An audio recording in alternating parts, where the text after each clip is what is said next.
दोस्तों आज से लगभग 3000 साल पहले किंगडम ऑफ काशी में सुश्रुत ने अपने शिष्यों को बताया था कि जब भी आप किसी बीमारी का इलाज करने जा रहे हो तो सबसे पहले उस बीमारी का कारण ढूंढो। उस बीमारी की शुरुआत कैसे हुई, वो बीमारी क्यों बढ़ती जा रही है, उसका कारण ढूंढने की कोशिश करो। और जब आपने कारण ढूंढ लिया तो ये समझ जाओ कि आपने आधा 50% उसका इलाज कर दिया।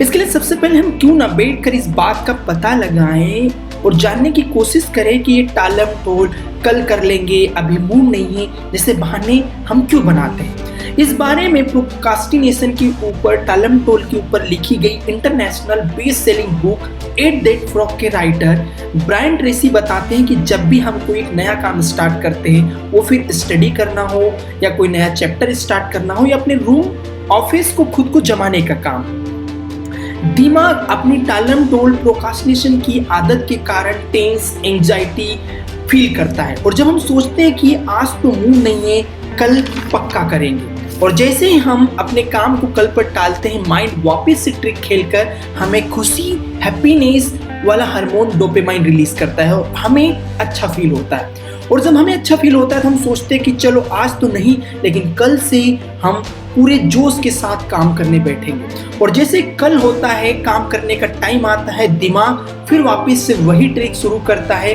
टेंस, एंजाइटी फील करता है, आज मूड नहीं है, और हम इस काम को फिर अगले दिन पर टाल देते हैं। और ऐसा करते करते ही अनजाने में, बिना पता चले ही दिमाग कम टालम टोल का शिकार बन जाता है, हमें पता भी नहीं चलता।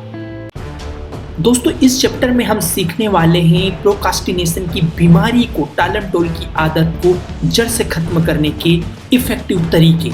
दोस्तों इसमें सबसे पहला जो काम करने वाले हैं वो ये करें कि अपने आप को ब्लेमिंग करना, पनिशिंग करना बंद कर दें।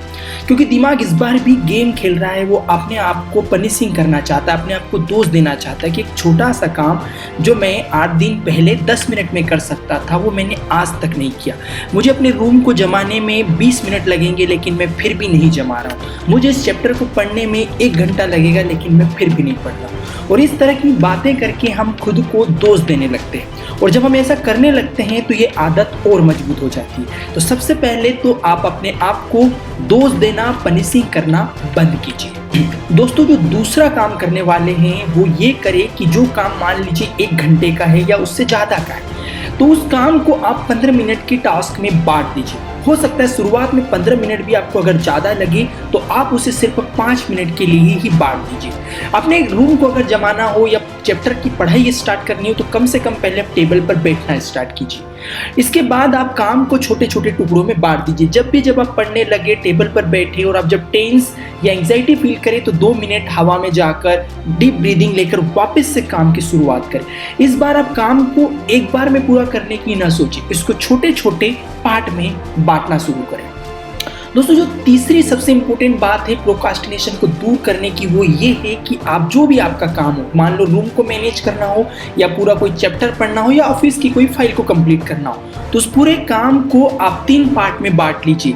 सबसे इजी, एवरेज और हार्ड। जब आप पढ़ाई कर रहे हो तो सबसे कठिन वाला पार्ट स्टार्ट कीजिए, क्योंकि सुबह जब मॉर्निंग में आप काम करने के लिए बैठेंगे या शाम को जब आप कुछ भी काम करने के लिए बैठेंगे, जब आप हार्ड पार्ट को सबसे पहले कंप्लीट कर लेते हैं तो आपका दिमाग आपको डोपामाइन रिलीज करता है, वही हैप्पीनेस वाला हार्मोन, और फिर आप इस काम को और आसानी से करने लगते हैं। कभी भी पूरे चैप्टर को, पूरे काम को एक बार में करने की मत सोचिए, उसे टुकड़ों में, पार्ट में बांट लीजिए। दोस्तों बीच बीच में जब आप कोई काम कर रहे हो तो अपने आप से बात करना भी चालू कीजिए। सेल्फ टॉक या पेप टॉक जो होती है वो मोटिवेशन वाली होती है, और दिमाग सोचता है कि हम इस काम को कैसे बेहतर तरीके से कर सकते हैं। हो सकता है आप 5 मिनट बीच में रेस्ट लेकर डीप ब्रीदिंग वाला मेडिटेशन भी कर सकते हैं। आप जाकर देख सकते हैं, इसके ऊपर हम लोगों ने वीडियो बनाए हैं।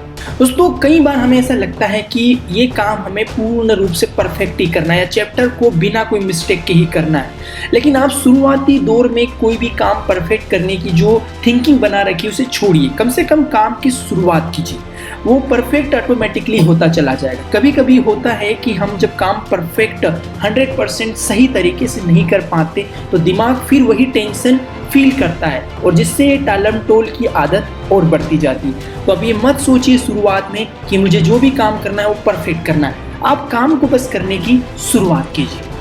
और तो जो 7th नंबर का लास्ट नंबर का पॉइंट है, आप जब इस पूरे काम को या जब कोई भी टास्क आप कंप्लीट करना चाहते हैं वो कर लिया हो तो खुद से प्रॉमिस कीजिए कि ये टास्क कंप्लीट होने के बाद मैं खुद को कुछ रिवॉर्ड दूंगा।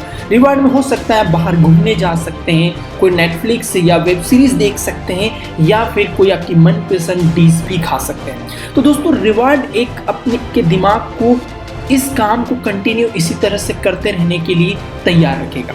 दोस्तों सीरीज के अंदर हमने प्रोक्रास्टिनेशन के ऊपर जितना हो सका है बताने की कोशिश की है। अगर आपको ऐसा कुछ लगता है कि इसके और भी कुछ समाधान या सॉल्यूशन हो सकते हैं तो आप कमेंट बॉक्स में हमें जरूर बताएं। Thank you.